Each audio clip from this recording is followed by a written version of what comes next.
Aries, this is for you today. Para to sa mga Aries guys, today. Kung ano mang petsa nyo to mapa, nood is para to sa inyo Aries.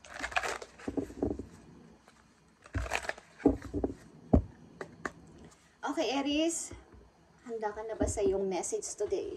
Tingnan natin. Message sa mga Aries today is, nandito ang moderation guys. Aries, is there something you know you shouldn't be eating? Okay. Ilan sa inyo ay hindi pala kain maybe ng prutas? Ilan sa inyo ay kailangang bantayan o bigyan ng attention ng inyong health? Mga healthy food.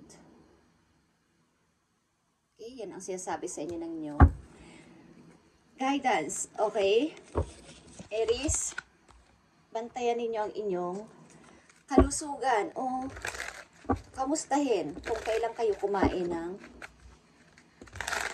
mga healthy food katulad ng gulay at mga prutas. Balanced diet, Aries. Okay, para sa mga Aries, tingnan natin ang inyong mga kalagayan, mga nakaraang buwan o nakaraang taon sa inyong buhay, Aries. Message today. Ang oras ngayon ay 8:48 guys ng umaga. At bago ako umalis. Okay, Aries. Mga nakaraan ninyong buwan, taon o linggo. Ano ba ang mga sitwasyon nyo o naging sitwasyon?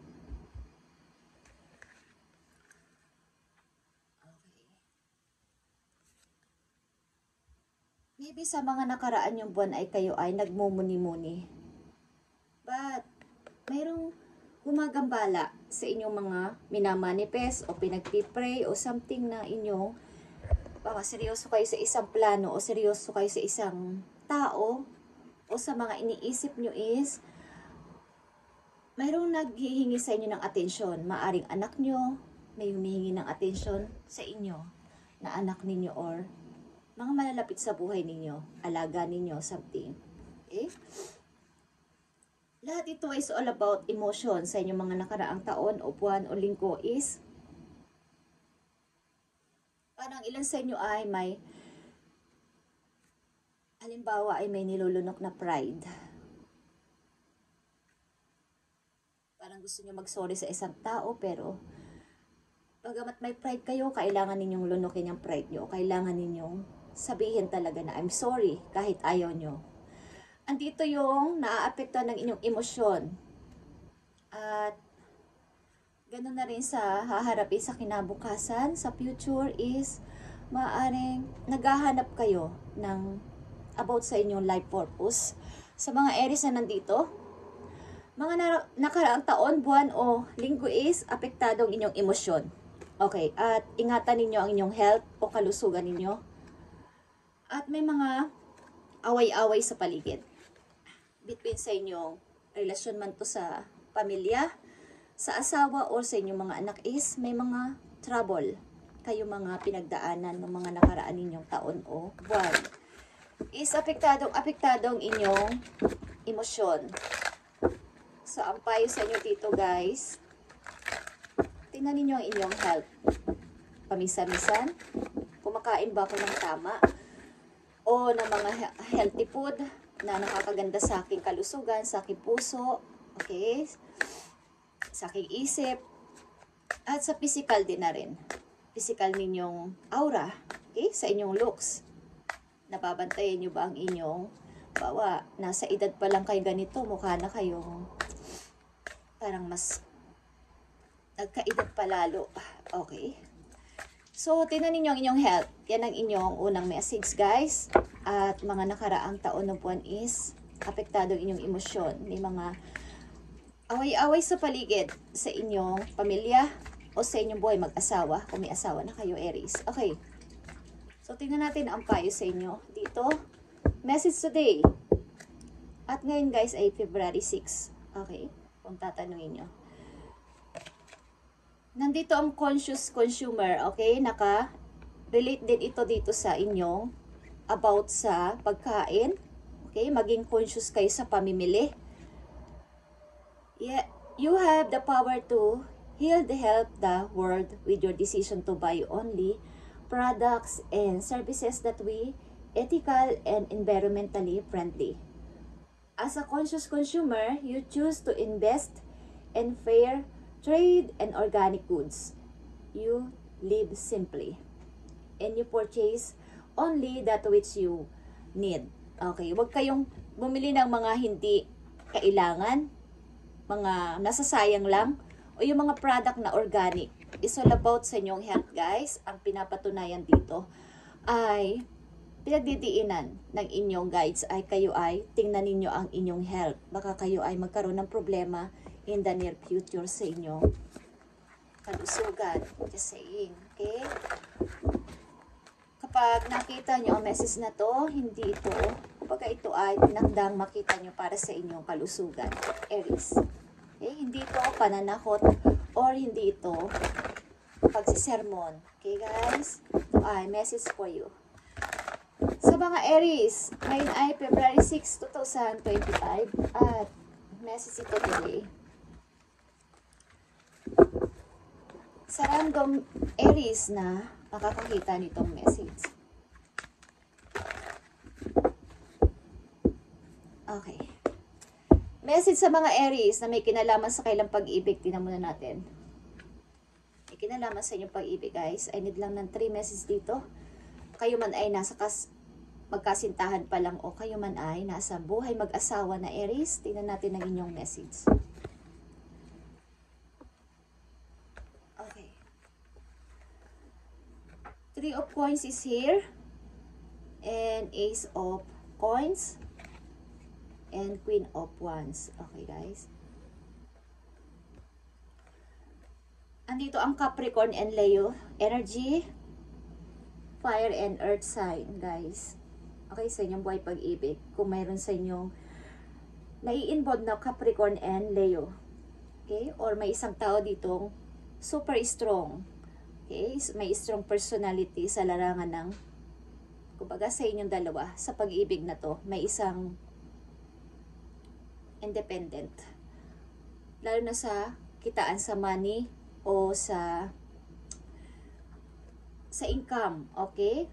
O sa paghahanap ng mapagkakakitaan is may isang tao dito na maghahanda siya kahit na ano ang kanyang pasuking trabaho. Sa inyong buhay mag-asawa, kung kayo ay may asawa na Aries, isa kang provider or nagpo-protect sa iyong pamilya para dito. Kumbaga nagsimula ka man sa maliit na trabaho pataas is iniisip mo palagi ang kalagayan ng iyong asawa, ng inyong pamilya dito sa inyong buhay pag-ibig. Okay? Maaaring kayo ay may asawa na sa mga Aries na nandito sa reading. Dito sa buhay pag-ibig na to is kung kayo man ay single parent, dito is naghahanap kayo ng kahit anong trabaho, pinapasok nyo para dito sa inyong pamilya. Okay. Dalo pang message dito for you, Aries. Yeah. Minsan lumalabas din kayo with friends or nakikipag-communicate din o nakikipag-socialize din. Paminsan-minsan, ba't hindi naman gaano karamihan ng inyong mga friends, Aries? Mangilan-ngilan lang din ang inyong binibigyan ng panahon kapag kayo ay may break o mayroon kayong holiday. Okay. Something na kayo ay maraming sinusuportahan. Hindi ko alam kung two family. Okay? Two family. At may umalis dito sa inyong kahit ayaw ninyo. Kayo ba ay marriage? Okay. Kahit ayaw ninyo ay may umalis na isang person dito para, di ko alam kung temporary hiwalay muna kayo or mayroon kasi nakripisyo para sa isang pamilya. Ito ay kasal. At sa ngayon, maybe, pinipilit mong maging busy ang iyong sarili para sa paghahanap ng pera mismo o ng mapagkakakitaan. Okay? Ang Aries na nandito ay maaari mayroon ng asawa.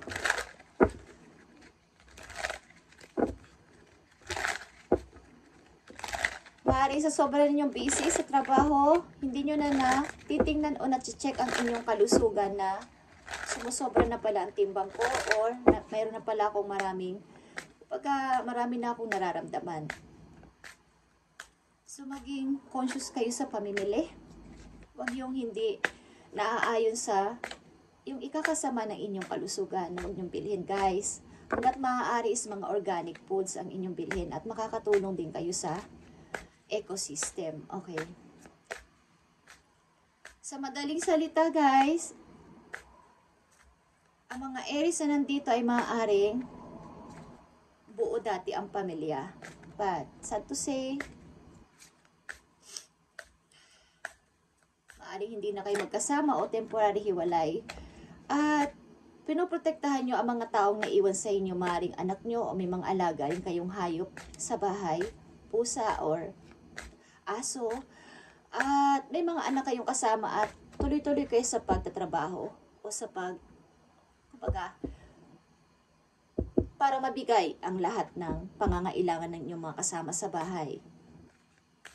At ingatan nyo rin ang inyong kalusugan, Aries. Okay, kasalukuyan ninyong message at papunta sa future ito para sa mga Aries na nandito sa reading. Ibigay mo ang tamang message para sa kanila at magkaroon sila ng guide sa mga susunod pang araw. Okay, Aries. Nandito ang King of Cups. Scorpio energy or King of Cups as you. Di isang ama o ina. Marami man kayong mga pinag-iisip.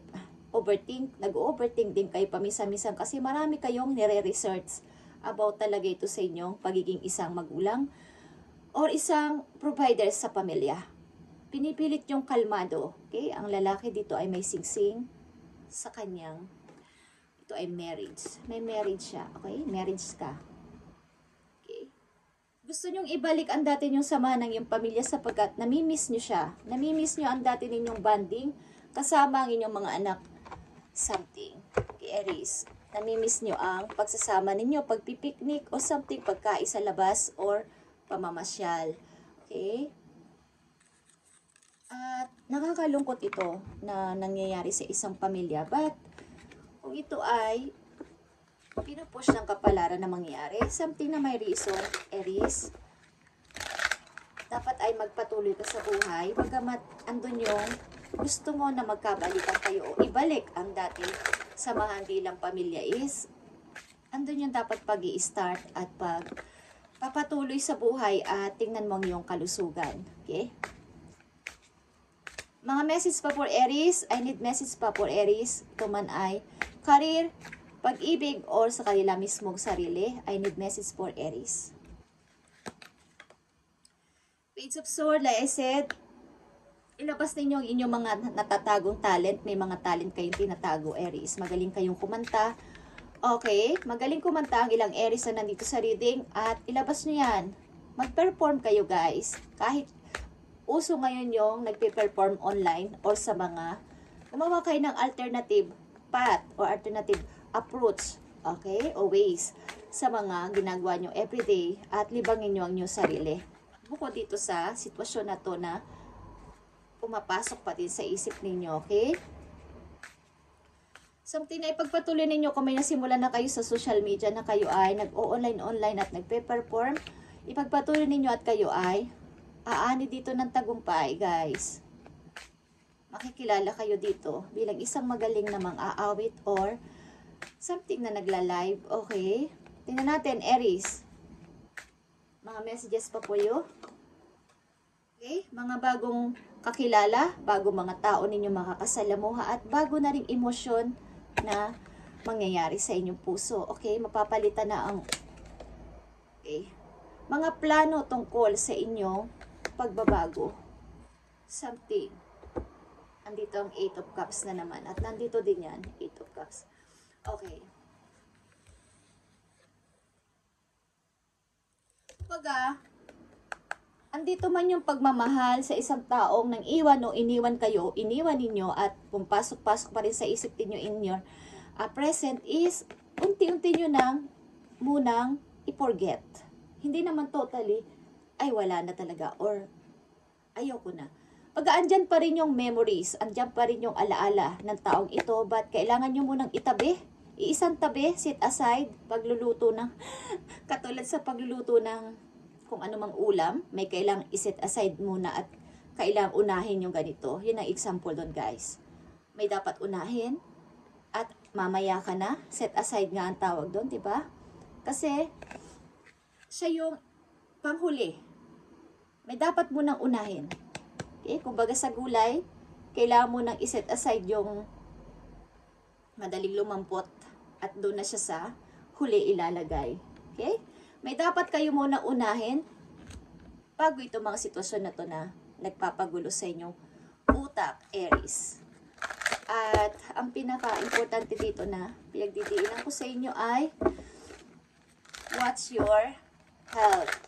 Sa mga Aries na nandito, hindi man lahat is pag nagbabasa ko dito guys ay mga pinili lang tong mga tao o energy na bibigyan ng message sa ganung araw. Guys, na pinagpipray ko to na kung sino man ang bibigyan ng message. Hindi ko man kayo mga kilala. Okay guys, Aries. Hindi ito nakakatakot. Ito ay pagpapaalala na tingnan ninyo ang inyong kalusugan. Apektado din ang inyong emosyon. At kapag apektado ang emosyon ng isang tao, nagkakaroon ng stress at napupunta sa iba't ibang symptoms ng sakit sa katawan. Kung mahina ang inyong baga, mahina ang inyong puso, ang atay ninyo, or any part sa inyong katawan is yun ang titirahin ng stress, guys. At yeah. Okay, Aries. Bago pa, kaya nakikita at na rinig nyo ang message na to, bago pa to mangyari sa inyo ay marisolba ng inyong mararamdaman. Okay? So, kumain kayo ng mga organic foods at lalo na ang gulay at prutas. Lagi kayo magsama sa inyong pagkain ng ganong klaseng magpalaging kung yun lang, yun lang. Okay? Mga dahon-dahon, guys. Kahit sa mga pusa at aso, guys, kapag wala silang leaves or wala silang kinakain na damo, nagkakaroon sila ng sakit. Okay? Ganon din sa tao lalo na. Message po yo na napakahalaga, Aries, na dapat mong malaman. You need to ignore what everyone else is doing and achieving. Okay? Your life is about breaking your own limits and outgrowing yourself to live your best life. You are not in competition with anyone else. Plan to outdo your past, not other people. Okay. Ayan. Ibig sabihin, huwag kang makipag-compete sa iba o mga na-achieve ng iba ay huwag mong i-compare ang sarili mo. Ang nagawa mo, ang nakayanan mo, ang mga nangyayari sa buhay mo ngayon ay para lang sa iyon. At hindi mo kailangan sabihin na bakit si ganito, bakit si ganyan ay umaangat or ako ay hindi. May nakalaan na mas maganda kesa sa'yo o may nakalaan sa'yo talaga at hindi pare-pareho ang mga tao, Aries. Okay? Kailangan mo lang na gawin dito ay plan to outdo your past. Itong past na to, na sinasabi ko kanina pa na set aside mo muna yan. Okay? Itago-tago mo muna at harapin ang present papunta sa future. Okay. Thank you, Aries. At ito inyong reading ngayong February 6, 2025. At i-update pa natin ito sa mga susunod na araw. Aries, thank you and God bless.